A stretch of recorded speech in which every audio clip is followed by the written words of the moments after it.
नमस्कार साथियों, आरबीएस महाविद्यालय के ऑनलाइन प्लेटफॉर्म पे आपका स्वागत है। आज का हमारा टॉपिक है लॉ ऑफ मास एक्शन। इसी के बाद ही देखेंगे thermodynamic treatment for law of mass action, ठीक है ना। उसको देखेंगे। पहले हम लोग देखते हैं लॉ ऑफ मास एक्शन क्या होता है। इसको सबसे पहले सीएम गुलबर्ग एंड पीवेज 1864 से 1867 के बीच में प्रपोज किया, ठीक है ना। लॉ ऑफ मास एक्शन को सबसे पहले 1864 से 67 के बीच में सीएम गुलबर्ग एंड पीवेज, ठीक है, इसको प्रपोज किया। अब इन्होंने क्या किया, इन्होंने को relate the rate of chemical reaction with concentration of reactant, ठीक है ना। इन्होंने काम क्या किया कि लॉ ऑफ मास एक्शन को कोरिलेट कर दिया, ठीक है ना। किससे? केमिकल रिएक्शन से। आपका जो रेट ऑफ केमिकल रिएक्शन होती है उससे कोरिलेट किया। अब देखते हैं, अगर हम देखें अब जो रेट ऑफ केमिकल रिएक्शन होती है, रेट ऑफ जो केमिकल रिएक्शन होती है वो आपकी होती है डायरेक्टली प्रोपोर्शनल होती है रिएक्टेंट के कंसंट्रेशन के, ठीक है ना। अगर देखें इस चीज़ को, जैसे आप क्या देखे थे हम लोग यहाँ पे, जो अगर हम यहाँ से आपका प्रोडक्ट बन रहा है कुछ इस तरीके से, हमने क्या देखा था, जो हमारा रेट ऑफ केमिकल रिएक्शन होती है कुछ इस तरीके से होती है, डायरेक्टली प्रोपोर्शनल होती है रिएक्टेंट के, और आपका जो रिएक्टेंट होता है वो होता है रिएक्टेंट का कंसंट्रेशन। तो यहाँ पे यही बात की जा रही है कि जो law of mass action to correlate the rate of chemical reaction with the concentration of reactant, ठीक है ना। तो जो chemical rate of chemical reaction होती है वो किससे कोरिलेट होती है, वो होती है आपकी कंसंट्रेशन ऑफ रिएक्टेंट से। तो इसी प्रकार कह सकते हैं कि जो लॉ ऑफ मास एक्शन होता है, लॉ ऑफ मास एक्शन होता है वो कोरिलेट है आपके रेट ऑफ केमिकल रिएक्शन से, और रेट ऑफ केमिकल रिएक्शन जो होती है वो कोरिलेट होती है कंसंट्रेशन ऑफ रिएक्टेंट से, ठीक है ना। तो यहाँ पे यही बात बताई गई है। अब आगे क्या बोलते हैं, आगे इसमें the law of mass action state that the rate of chemical reaction at the constant temperature and pressure is directly proportional to the product of molar concentration of reactant, ठीक है ना। अभी यहाँ पे पहले देख लेते हैं यहाँ क्या बात की जा रही है कि इन्होंने क्या बताया कि लॉ ऑफ मास एक्शन जो होता है स्टेट मतलब कहता है जो आपकी केमिकल रिएक्शन होगी वो कांस्टेंट टेम्परेचर एंड प्रेशर पर, ठीक है ना।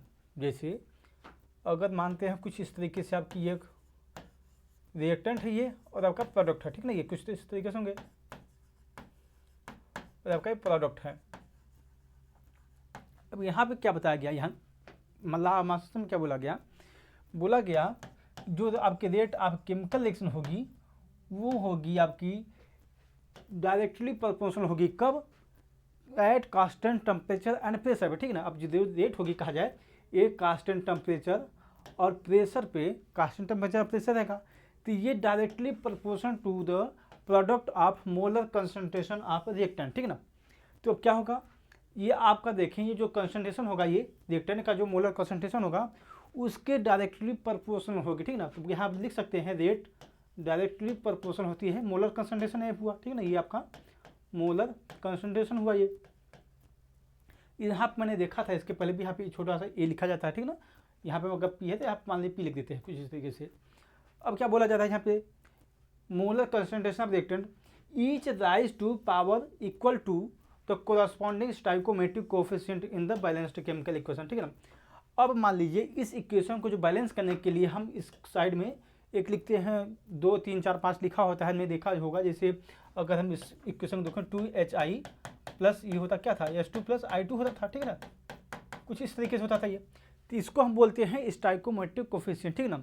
तो यहाँ पे क्या बोला जा रहा है कि ये चीज़ जो आपकी होगी, ये जो आपका मोलर कंसंट्रेशन का रिएक्टेंट होगा उसकी इसको हम इसको पावर में कर देंगे, ठीक है ना, इसको हम पावर में कन्वर्ट कर देंगे। तो यहाँ पे क्या होगा आप देखेंगे जो आपका ए छोटा वाला है ये, इसको हम कन्वर्ट कर देंगे पावर में, तो आपका ए इस तरह के हो जाएगा, ठीक है ना। तो यहाँ पे यही बताया जा रहा है कि the law of mass action state that the rate of chemical reaction at a constant temperature and pressure is directly proportional to the product of molar concentration of reactant, ठीक है ना। यहाँ पर समझ गए इस बात को कि रेट ऑफ केमिकल रिएक्शन जो आपकी होगी किसी भी रिएक्शन के लिए, रेट ऑफ जो केमिकल रिएक्शन होगी at constant temperature and pressure पे वो मोलर कंसंट्रेशन के डायरेक्टली प्रोपोर्शनल होगी, ठीक है ना। यहाँ तक ये बात हुई। उसके बाद क्या बोला जा रहा है, each raise to power equal to corresponding stoichiometric coefficient in the balanced chemical equation, ठीक है ना। जैसे यहाँ पे क्या था, ये बैलेंस करने के लिए तो 2 यहाँ पे लगाया गया है, अदरवाइज हम इसको मानते हैं अगर 2 यहाँ पे नहीं लिखेंगे तो ये इसको हम कर सकते हैं, फिर क्या लिखेंगे, अगर मान लीजिए हम HI लिखते हैं तो इसको क्या लिखेंगे, फिर इसको लिखेंगे फिर 1/2 H2 करते हैं और 1/2 I2 करते हैं। ये केवल बैलेंस करने के लिए होता है। तो मान लीजिए हम यहाँ पे अगर 2 लिख देंगे तो फिर यहाँ पे जो बटे में है उसको हम हटा देंगे, तो ठीक है ना। यहाँ पे जो बैलेंस करने के लिए जो लिखते हैं वहाँ पर रिएक्टेंट के जो पहले वाला पोर्शन लिखते हैं, जो अंक कोई भी रहता है उसको हम लोग बोलते हैं स्टाइकोमेट्रिक कोफिशिएंट, ठीक है। तो उसको हम उसकी पावर लगा देते हैं रेट ऑफ केमिकल रिएक्शन की, जो रेट ऑफ केमिकल रिएक्शन जब बनाते हैं तो, ठीक है। यहाँ पे बेसिकली यही बात बोली गई है। अगर इस चीज़ को अगर समझना चाहें, मानते हैं कुछ इस तरीके से, आप यही एग्जांपल देखते हैं 2HI H2 + I2 होगा, ठीक ना।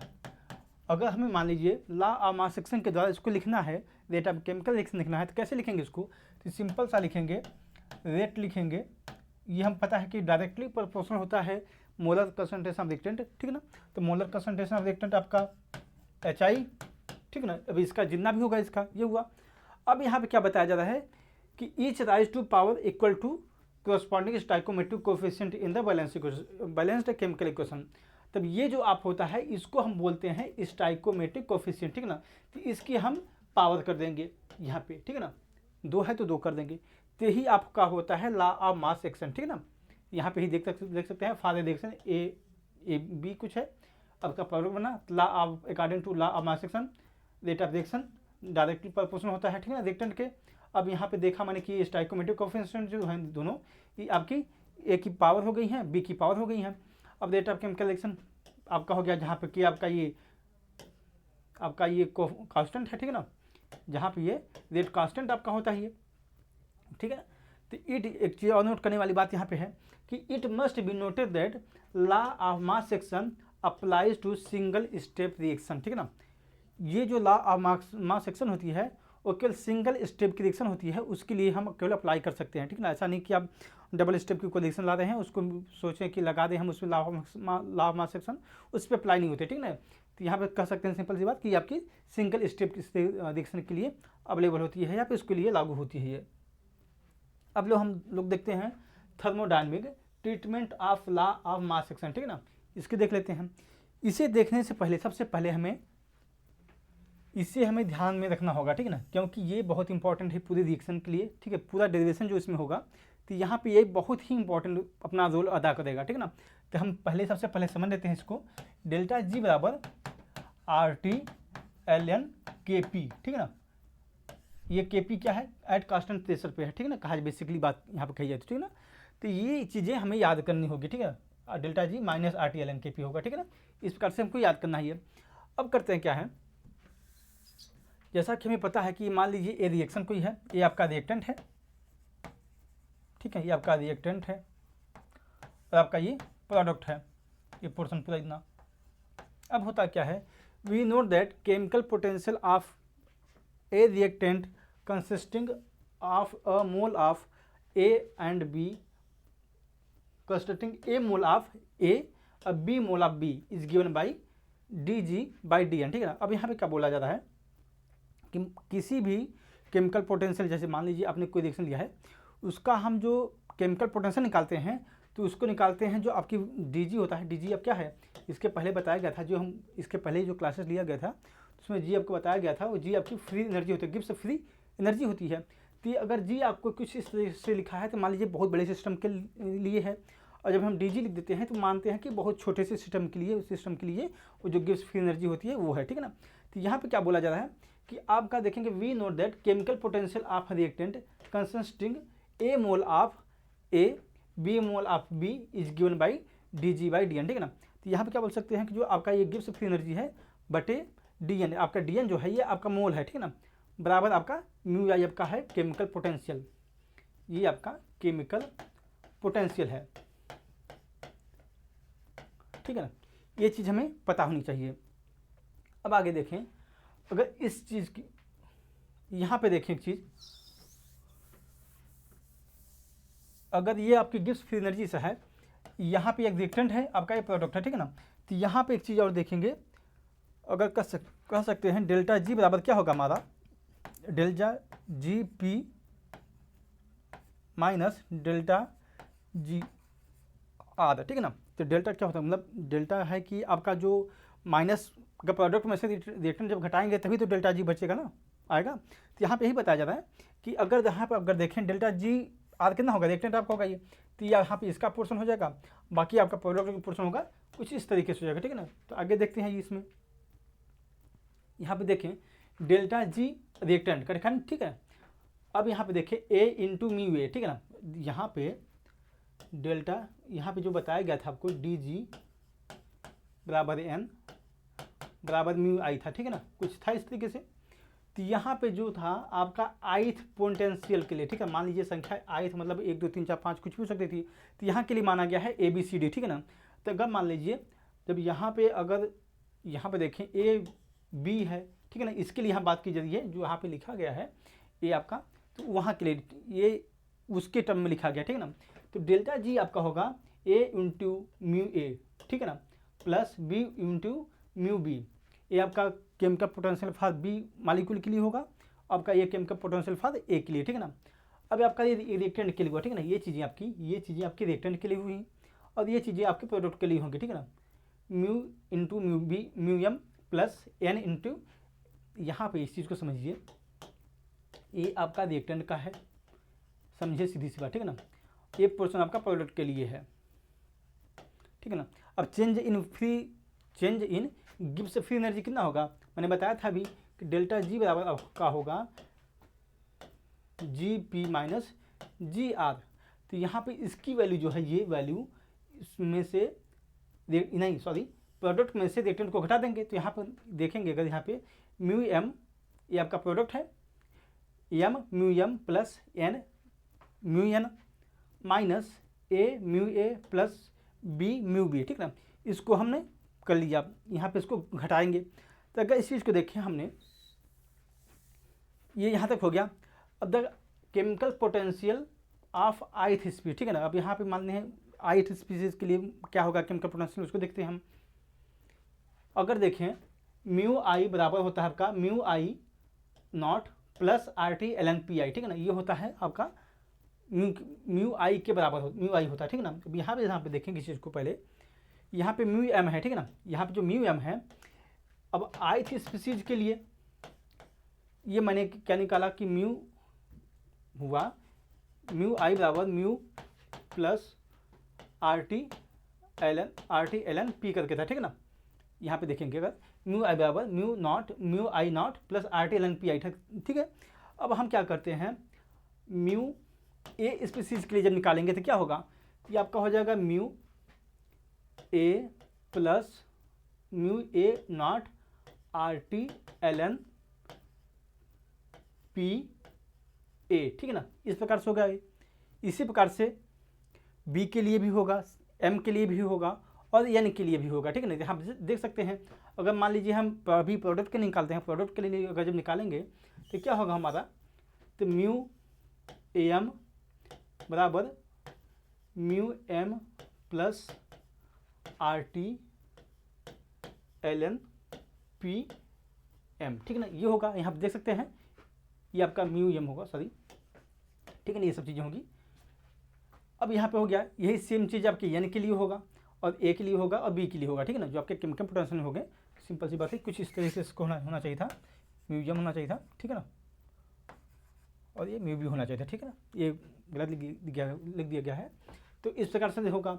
अब एन के लिए भी यही होगा, म्यू एन बराबर mu N plus R T L N P N, ठीक है ना। अब क्या करते हैं, क्या है, इसी प्रकार से ए बी के लिए भी आएगी। अब इसी वैल्यू को हम यहाँ पे, ठीक है ना, इस जगह पे रख देंगे, यहाँ पे पूरी जगह यहाँ पे रख देंगे इस वैल्यू को, ठीक है ना। तो जब इसकी वैल्यू हम रखेंगे यहाँ पे, तो ये हमने वैल्यू देखी थी इसकी पहली, अब इसी वैल्यू को हम यहाँ पे रख देंगे। तो यम आपका पहले ही था, ठीक है ना। अब उसी की जगह क्या हमने यम की जगह क्या रखेंगे, mu M naught plus R T L N P M, ठीक है ना। अब हम जो आपका ये यम के लिए वैल्यू थी ये, ठीक है ना, ये आपकी थी, ये आपकी जो था वैल्यू कुछ इस तरीके से लिखा था, म्यू एम था, ठीक है ना, ऐसा कुछ लिखा था। तो जो म्यू एम की जो वैल्यू है ये होगी आपकी, एम आपका बचा रह गया बाहर, ठीक है।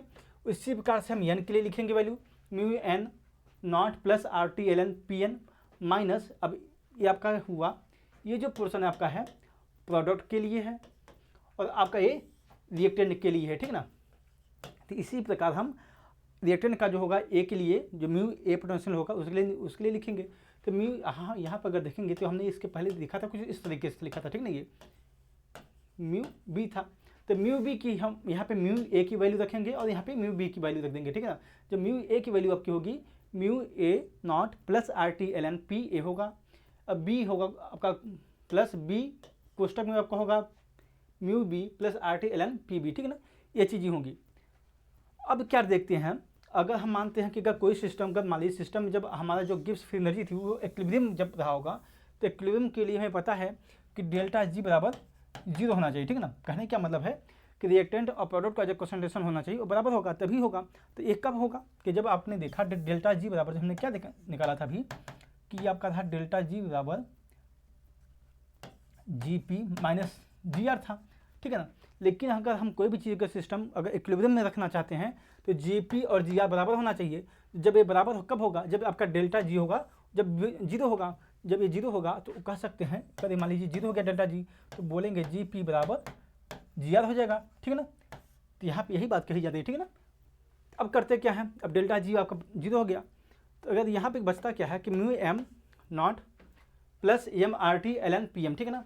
उसके बाद म्यू एन 0 और naught N R T L N P N होगा माइनस म्यू ए का आपका होगा R T L N P होगा और mu B R T L N P B होगा, ठीक है ना। इस प्रकार से बोलें ये चीज़ें होंगी। अगर यहाँ पे इस चीज़ को मानते हैं ये आपका अलग कोष्टक में है, ठीक है ना, यहाँ तक ये आपका अलग कोष्टक में है, ठीक है। अब करते क्या हैं कि जो आपका म्यू एम है और R T L N P, ठीक है ना, तो यहाँ पे अभी तक फिलहाल वही चल रहे हैं चीज़ें, प्रोसेस सेम चल रहे हैं। तो यहाँ पे करते क्या हैं अब कि एम आर टी है, एल एन पी एम है, N R T P N है, और जो A R T L N P A है और B R T L N P B है, ठीक है ना। इनको एक साइड कर देते हैं, ठीक है ना। तो यहाँ पे देखेंगे अगर R T L N P M है, R T L N P N है, R T L N P A है और R T L N P B है, ठीक है ना। ये इसको एक साइड कर दिया गया। और जो आपने देखा कि म्यू एम म्यू एन है और ए म्यू ए है जो पी बी म्यू बी है, ठीक है ना, इसको एक साइड कर दिया गया है, ठीक है ना। अब एक चीज़ और यहाँ पे है, जो m है यहाँ पे जो m था, ठीक है ना, जब यहाँ पे ln अगर लगा होता है किसी पे भी, जो यहाँ पे कोई पोर्शन इसका होता है, इसको हम कन्वर्ट कर देते हैं पावर में भी, ठीक है ना। ये चीज़ हमें पता होनी चाहिए। तो जो यहाँ पे अगर देखेंगे इस रिएक्शन भी जो सेकेंड स्टेप रिएक्शन है, तो यहाँ पे हुआ क्या है कि जो यहाँ पे m लिखा था इसको उठा के कि p के ऊपर कर दिया गया, ठीक है ना, p की पावर कर दिया गया है। यहाँ पे भी सेम देखेंगे n की जो लिखा था यहाँ पे n, ठीक है ना, इसको पावर में कर दिया गया है। और यहाँ पे जो आपका ए लिखा है इसको भी पावर में कन्वर्ट कर दिया गया है और बी को भी आपके पावर में कन्वर्ट कर दिया गया है, ठीक है ना। इसके बाद आपके ये जितने भी आपके P R T L N P M वाले पोर्शन है, आर टी पी एन है और R T P N P A है और पी बी जो है, इनको एक साइड कर दिया गया।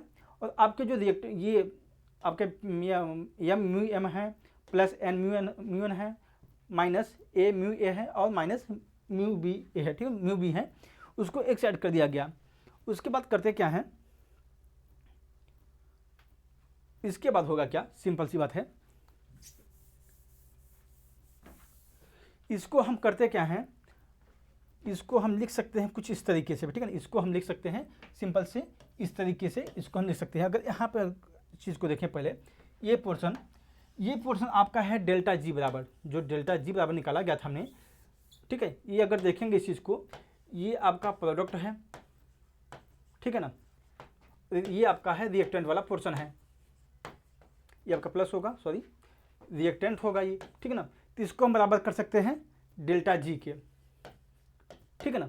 अब यहाँ पे करते क्या है, जितने भी आर टी हैं, ठीक है ना, इसको कॉमन ले लेंगे, देखेंगे आर टी सब में है, इसको कॉमन ले लेंगे सबको। जब इसको कॉमन ले लेंगे तो आर टी जब हम मान ने कॉमन ले लिया तो बचेगा क्या, यहाँ पे एल एन बचेगा, पी एम बचेगा, एम बचेगा, ठीक है ना। इसी प्रकार से आपका बचेगा एन आपका बचेगा फिर minus L N P N बचेगा, ठीक है ना। अगर सिंपल सी बात यहाँ पे जो आर टी है सब में कॉमन कर लिया गया। उसके बाद हम देखेंगे कि जो आपका ये पोर्शन है ठीक है ना। तो यहाँ पे जो आपका देखेंगे ये PM और ये N वाला पोर्शन है, ये आपका देखे होंगे प्रोडक्ट वाला पोर्शन है, ठीक है ना, ये प्रोडक्ट का पोर्शन है। और यहाँ पे जो ये है LNPA है और LNPB है, ये रिएक्टेंट का पोर्शन है। तो ये आपके जब इसको सॉल्व करते हैं तो कुछ इस तरीके से इसको आ जाएंगे वापस, PM PN हो जाएंगे ये, ठीक है ना, बटे PA की पावर P और B हो जाएंगे, ठीक है ना। इस प्रकार से ये आ जाएंगे। यहाँ पे आगे यही चीज़ लिखा गया है जो आपका इसके बराबर आपका डेल्टा G है। और जब इसको सॉल्व करते हैं तो हमारा बनता है -RT ln PM PN और बटे PA और PB, ठीक है ना, ये आपके बनते हैं। इसको आगे भी लिख सकते हैं कुछ इस तरीके से, अगर इसको लिखना चाहें अगर आगे तो लिख सकते हैं कुछ, इसको लिख सकते हैं डेल्टा G0 बटे RT ln PM PN ठीक है, PAA PB PB, ठीक है ना, इस तरीके से होंगे। उसके बाद अगर इसको ln को हटाएंगे तो इसको हम लिख सकते हैं, यहाँ पे माइनस है, यहाँ माइनस आ जाएगा, ठीक है ना। तो इसको हम लिख सकते हैं, अगर इसको हटाएंगे ln को तो ये हो जाएगा कि e की पावर ये हो जाएगा, ये डेल्टा G0 हो जाएगा, RT हो जाएगा बटे कुछ इस तरीके से, ठीक है ना।